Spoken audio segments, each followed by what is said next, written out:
The views and opinions on the Craig L. Hayes Show do not necessarily reflect those of Westgate Resorts ownership or management.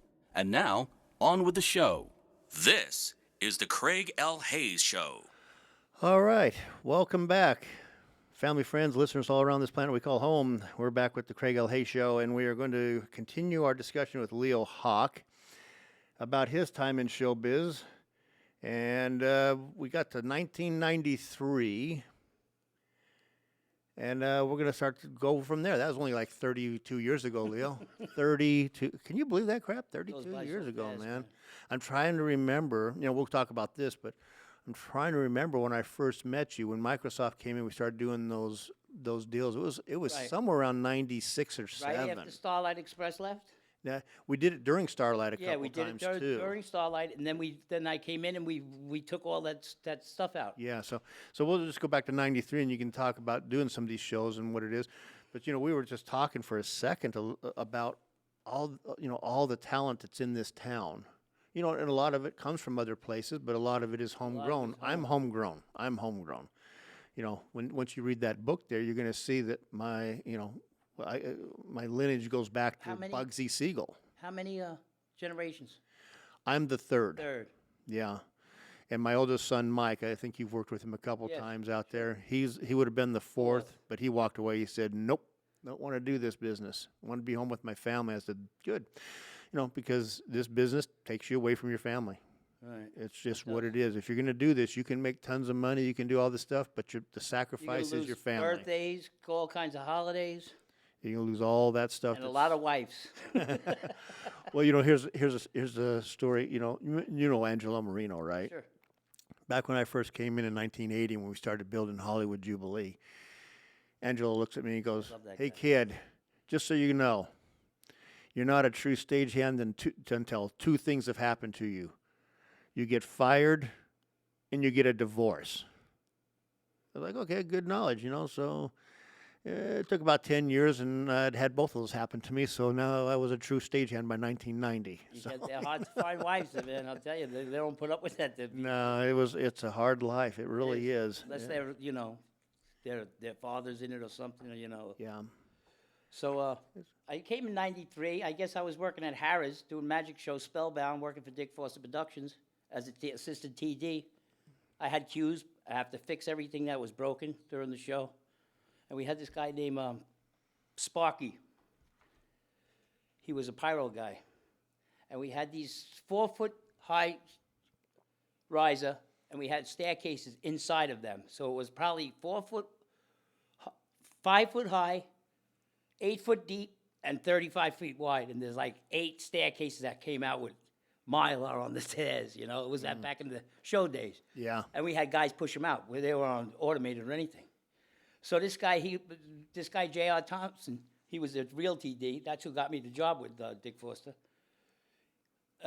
He goes, well, I see you trying to get a job right away because I'm holding the flashlight. You know how to schmooze to, make yourself a job. Yeah. I didn't know if I was going to do the install. I thought it was just going to be done. So I made a job for myself. So this guy, Sparky, he's pissed off because he's got to do cues. One cue, he had to push the door out in the opening, and that's it, and pull it back in. He tried to break that door off every time because he'd have to hit it, and the door would swing open, and then it would track out, bing. He'd break the door off the hinges. Now, between shows, I got to weld it, fix it. I said, why do you keep breaking it? I'm the one that's got to fix it. You're pissed off at them. Don't take it out on me. Yeah. So Sparky became the stage manager at the TPA after years had gone by, And then he left. And then he became the Teamster, some big shot in the Teamsters. And then he moved away. But so one day he said to me, was it just because he didn't want to have to do anything on the show? he wanted to wear shorts. He said to JR, he goes, I can't wear pants. I got boils on my legs, he told JR. This guy was a character, but he was a nice guy, really nice guy. So he kept breaking the. I said, all right. One day I got so mad, I took a dry chemical fire extinguisher. I knocked on his door, he opened it, I filled that whole room with powder. for breaking the door. Yeah. He goes, the fire marshal's coming for inspection. I go, ain't that a bitch? Then he never bothered me after that. So, we do shows. Yeah, you got his attention. You know, Then- that's all that is. We work with this one magician called Jonathan Pendragon. Oh, I remember that name. Yeah. And Never he- worked with him, he's but I a- remember the name. He's, full of himself. So I said to him, do you want me to put some Lexan on top of the cage? Because they had a little trampoline. He'd jump on it, and then he would go on top of the cage, but there is bars, and you can lose your footing, and your leg will go in there. Yeah. And this tiger hated him. He didn't believe me. I said, you tease that tiger. They got memories like you wouldn't believe. Oh, yeah, they Every do. time you come on the stage, he stops what he does and watches you. So he goes, I'm a stunt man. So they're in the Hello Hollywood Hello Theater in Reno. Yeah. This is press night. He does his thing, and his leg goes in there. That tiger was on him like a bullet. Bites his leg. Ah! Now, this is all during the performance. So this guy, J.R. Thompson, goes, Leo, close the main. It's like Vietnam out there. So then I go, they have a party after, right? After the bar. He comes in. He's got a twin brother. They do that switch thing, Yeah. And he comes in, I go, I said, you're some stunt man, buddy. I told you that tiger was going to get you. Telling you, they're big and strong. The one tiger that was at the Aladdin, the little theater, doing Spellbound, hated the mop. If you mop, he grabbed that mop. It took 6 guys to get away from him. You drag that cage all over the stage. But they hated that mop. And then we got a guy that used to be an animal handler for a guy named Kirby Van Birch. He had a guy for years, and then he moved on. So he got this Mexican kid. So I told what he's feeding these rats to the snakes in front of the girls changing. The girls were going crazy. The guy was not. I said, "What's his name? Budget?" It was, and then after that, I started working at the Aladdin. That's when everything changed. They changed the owners, and the guy who bought it got killed on a motorcycle like a month after he bought it. Left kids and everything. Nice guy. He really wanted to make that place work too. So that's when we started organizing this and that. Blah, blah, blah. So when I went back to my union card, the first thing Ronnie Vitale, the president, says to me, "You ain't working in a union house? Who do I got to call over there?" Because I told him I tried. Because I'm going to make it. But then then I started working with everybody. It was good. Then we did the O show. That was with Pat Bash. I was working nights, and then they changed me to days because I was working the show or something. So that's when I first met Pat Bash. So the first thing they put me in the winch farm. So just say, so that was on the install on O over show, at the me, Pat Bash, what's his name? The Englishman. Seaton? Seaton Pooley. Seaton, okay. Madman. We had a bunch of good guys. We did there for 6 months. We did the main curtain and everything, We had filing steel up there on the harnesses because it was ripping the drape because what happens is the opening number just disappears. The whole big drape. So anyway, Pat's talking to us, doing something. And we had to drive to where we parked in the morning at 5 in the morning so we didn't have to walk. So I had my Bronco, and he's on the back, and one of the guys, Scott, started fooling around me, so I swerved out of the way, backing up, and I hit a pole, and Pat started rolling. I see him in the mirror rolling on the floor. He goes, "I'm suing you," he says to me. So then he goes, we were talking, Joe McGee was a rigger there. He's an excellent, probably the best rigger in this country, man. That's how good he is. He's like Janis Joplin of the day for rigging, man. Wow. Yeah, he runs Foy now. He married the daughter, but he already knew that shit before Foy did, Gary and those guys. So what was I just saying? I just lost my photo. Well, you're doing the rigging and stuff and stuff over at the... So Pat's, they have rafts because there's all water. And it was 5 in the morning, and he's standing on the raft, and he's holding his hand on the dock, like the plastic dock. And I'm watching in my corner of my eye, and I'm seeing him. He starts getting horizontal. And I'm saying, this guy's gonna, and he got so far, the thing drifted so far, he went right into the water. So I said, what? Me and Joe McGee was standing right there, it was like an actor. I said, what the? And he's got them overalls, you know. I said, what are you doing? I go, call your wife. He goes, my wife ain't gonna answer the phone at 6 in the morning. You have to work with And then another time, so when I first met him, they go work with Pat in the winch farm. We had to change a 5/16 drum to or a quarter to a 5/16 drum on a winch. And now you got brand new tools, brand new crowbars. So he's prying the drum off, the shaft, and slips and hits me in the top of my eye with that brand new crowbar. So I said, am I bleeding? He goes, no. And I went like this, and my whole hand was full of blood. I said, why didn't you tell me you're bleeding? He goes, I didn't want to make you nervous. I said, is that your real name, Bash, or you just bash people? That's how I met him. And after that, we were good friends. Yeah, he's in here tomorrow, like I told you. It's going to be a fun one with him, too. And then one time we were doing June Fest, and I brought him over there, you know, because that was when, I'll get to that point after. We were doing these June Fest things. I used to do the payroll for them, me and LT. We had a company. But we're sitting down there, right underneath the stage. And They got you. Sorry. You're starting to fade off over into the side. So, and we're under the stage, we're watching the crowd, and right under the sound cluster, I got a hammock hanging. And my wife's trying to get in this hammock. She's trying to get in it, and she falls out of it. And I go, Pat, she's going to do it again. She didn't do it 9 times. She didn't do it once. We were laughing at her. You were watching me the whole time. Well, yeah. Because we used to look, if the girls would take their tops off, we'd spray them with the fire hose. So that's what I tried to give him that job.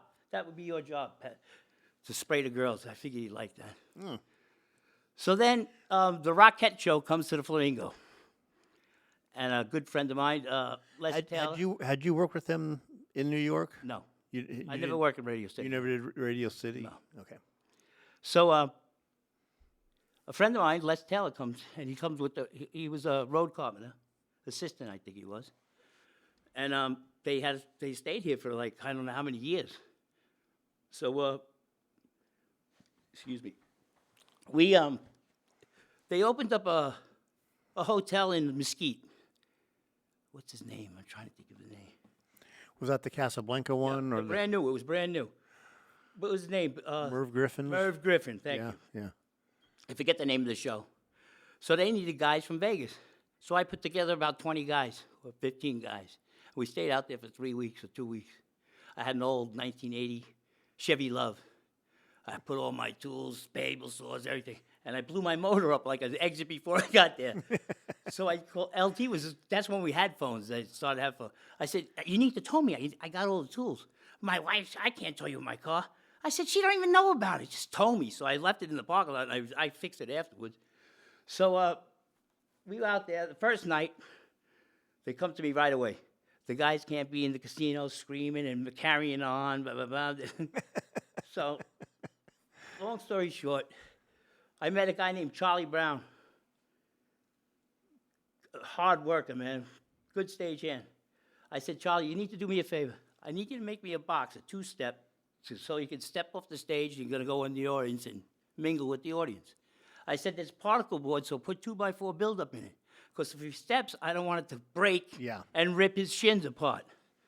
Oh, I got you, Leo, I got you. He stood up there wiring his neon for 3 days on an 1.5-inch pipe, standing on that all day long. He just kept going. So he goes, so I go to test the box. What happens? My foot goes right through it. Yep. I got 60 stitches in my shin. There was no hospital out there. I went to a vet. They sewed me up. So I came back. They thought I was going to go home. I said, I ain't going home. Merv Griffin shook my hand. Thank you very much. Because they had another crew that came in there with the same type of thing, with the turntables.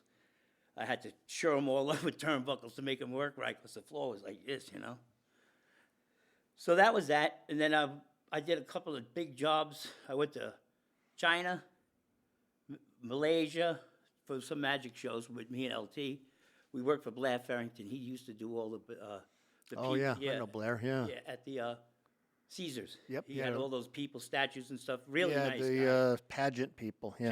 Gentleman guy. Yep. So I don't know if you know a guy named Guy something. He was a designer in town, and then he went to Guy Petty. Thank you. So Guy Petty's in China or wherever the hell he was, and I said, "Can Great you do me a designer. favor and just shoot? Can you give me a video of the ceiling? Because we had to make these things.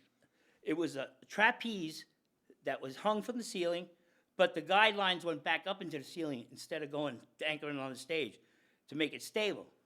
So we get there, we did all different kind of, because we weren't sure. He took his camera, he just panned it. That was it, not so I could see what the beams were like. They don't send you there like they do today, to do for pre-production. Yeah.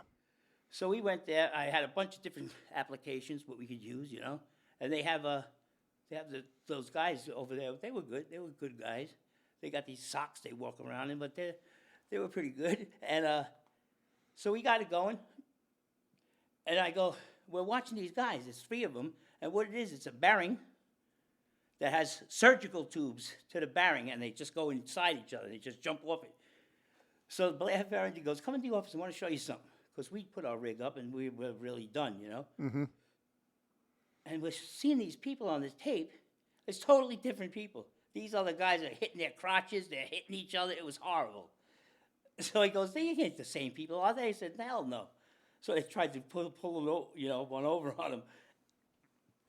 So he goes, where you guys going? We're going to get tattoos, me and LT. He goes, I'm jealous, he says. He was a nice guy, very nice guy. So we did a couple of things for him. Then 2008 came around. Took the wind right out of our sails. Yeah. Those mortgage payments come up pretty quick.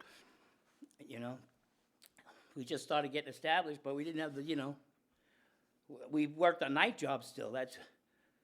But we were starting. But before we even get to 2008, like I say, you were in here with Dick Wright and the guys when we did Microsoft. All the well, it wasn't Microsoft. It was Consumer Electronics Show, Sure. and you guys all came in as part of the Greg Decker's crew, production support. Right. And yeah, those were some interesting times. We had to do all the shows, and we still had Starlight Express here for the first 1 year, or the first year or the second year. You guys came in and did the what'd they call those things that they would come? Spider Trust? No, the talks that they would give. There was like demos and stuff. yeah, there was what they call it, the big heads would come in there and Yeah. talk about it, from Intel and Microsoft and Sony, and everyone would come in there and on the stage We and worked some hours, talk about man. it. Long hours, long days there. Yep. And that's where I first met you, was Yep. when you guys first came in with that, and it was you and a few Rich, and May he rest in peace, that poor guy. yeah. But we talked a lot about that stuff. Then we did a show in the Barron Room. Now, that's when Kenny Brown got hurt. The lift went over. Okay. A&D used to have these lifts. They were like genie lifts, but they had cut the shape of a motor on the top so they could go right through the tile with it. They didn't have to pull it up, and they would hook it up like that. Yeah. So it's at the end of the night. Everybody's running around. I'm in a genie, and I can see him. I can see Kenny over there. And they just got one more. You know how they get. They want Yeah. to push you and push you. So the guy who was running the chain motor, he was taking up the chain that was on the floor. It was underneath the lift. It grabbed the hook, grabbed the lift. And he was up there, and he was right in the hole. So I just watched the whole thing. As soon as the lift started going up, he grabbed the ceiling and he pulled himself out of the lift. But his feet, when the lift was swinging, hit his feet and flipped him on top of the boom. So he didn't fall away to the 20 feet. He fell about 15 feet and slid on the boom. So that's the only reason why he still was alive. Yeah, yeah. But I see, what's the guy's name? Kish. Oh, yeah. Dennis Kish? Or no, what's the other one? The brother that was working. Alan, AK? That guy, he was crying. It was like time stood still. He was holding that lift past center by himself. I'm screaming, somebody help him, somebody help him. That's how long. He was strong, that guy, too. Yeah, AK was big. And guy. he was crying. So Dick Wright goes, oh, my God. So the ambulance comes. He's sitting in the corner. First thing he does, the guy takes his scissors and starts cutting his harness off. Kenny went nuts. You swallowed that fucking $300. Yeah. So Dick Wright turns around and looks at me and goes, he's fine. Yeah. He's not hurt too bad. He's fine. That was crazy. Yeah. So then, let's see, what was it? Let me tell you about Tiger. I told you Tiger, right? Didn't I tell you about Tiger? Yeah. I think so, yeah. Hello, Hollywood. Hello. Yeah, the guy got bit. Yeah. And the little guy, his name was Mark. Pee-wee, they called him. Tiny little guy, skinny. Runs right out on the stage and punches that cat right in his nose. The thing went, just went back. That was crazy. Tigers are big, man. People don't realize just how big and powerful those animals are. Look, a little pit bull. A little pit bull house that's 16,000 times stronger. That's because they're built like them. Yeah. And that thing is just, and they don't forget either. They don't forget. They have. If you antagonize them, they'll look at you. Well, look, you see Siegfried and Roy. Yeah. They're wild, you know. Yeah, we had one here with Dirk Arthur, and she was an older cat. And I'd walk by, and she'd be in her cage, and she'd put her head against the cage, and you'd give her a scratch on her top of her head, and she just loved that as you're walking by. Well, one day I was late getting to the other side, so she put her head against the cage, and I just walked right by real quick trying to get to the other side of the stage. And the next day, that cat sees me coming and just turns her and looks the other way like, nope, you don't get to scratch my head. So, they don't forget stuff, man. They had real attitude, But now dangerous. Those cats are so big and powerful. They got bears.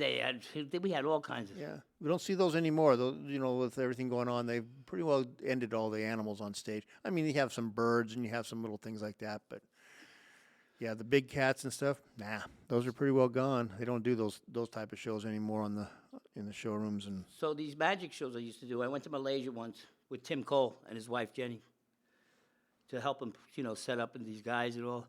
What we did is I built upstage in the proscenium. I built staircases with a loading platform so the tiger cage can drop down upstage of the proscenium, And I just told the guys what I wanted. Those guys were amazing. I built how come in the steel yards they have those trolleys that run? Yeah. I made a miniature one of that. So that's how it lifted the cage and went upstage and then dropped it down. So now she needs when we got there, the guy who had this hotel, it was way, way up at the top of the mountain. You take those little ride, what do they call them things? Those little gondola, yeah. Gondola type things? Yeah. And it kept stopping. I mean, that's 1,000 feet down, and I'm shaking it. And Tim's going, come on, Leo, stop. I said, if we fall, you're going to die. What are you doing? It'll be over. And she's laughing, his wife, blah, blah, blah. I said, you got to get used to this stuff. You're going to be flying in a cage and stuff. So now the ceiling's wide open still. She goes, I need to start doing some spacing, Leo. Do you think I could go on the stage and do some? I said, yeah, but they're welding up there. I said, I can't control that. Sure as shit. 3 minutes into that, all of a sudden, one of the guys kicked over welding rods. It was like bullets. Just missed her. And then we were at Harris with, who was that? Mark Kalin and Ginger. And he got a brand new soaring in half box made of oak, really nice, but it warped because of the heat, So we got it fixed, and it has these big steel plates that they cut it in half with. Yeah. Now it's a 6-minute number. He puts that thing, boom, and he gets a finger. Oh. The tip of a finger. She's in there for 6 minutes. She comes out the wing screaming, Leo! So I put her on my shoulder. I run down the stairs. I brought her to Imperial Palace, had a quick care. Her finger exploded. It crushed it just to the tip of it. She didn't even make a noise. Went through the whole number. So I'm coming back to go to, get ready for the next show. And Mark's coming down the stairs. What did she say? What did she say? Is she all right? She fucking hates you. I said that. She hates you. Did she really say that? She ain't doing no more shit. So I got them all going. He was all, oh my God. Oh, stirred it all up on that. Oh, man. Yeah, the good times, showbiz, man. No, those dancers are like, you can't hurt them practically. I mean, Especially those magician assistants. yeah. Oh my God. They can take such a pounding on these things, and then dancers, all of them, they're just and they just keep going. It's unbelievable what happens with them. That was a big during the what 90s. A lot of magic shows here. Yeah, And there then, was a bunch. And then After whatever you Siegfried and Roy, it pretty well started after fading that, out real and quick. Then what are they? Circus du Soleil came in and put a show in every corner. Yeah. Like 7-Elevens. Yep. Well, Leo, that's the end of the second episode, believe it or not. We just did another 25 minutes on that. I can talk all day, bro. Well, we're going to be here for a bit, I guess. So, until we get to the next one, hey, Talbot, take it away. This is the Craig L. Hayes Show.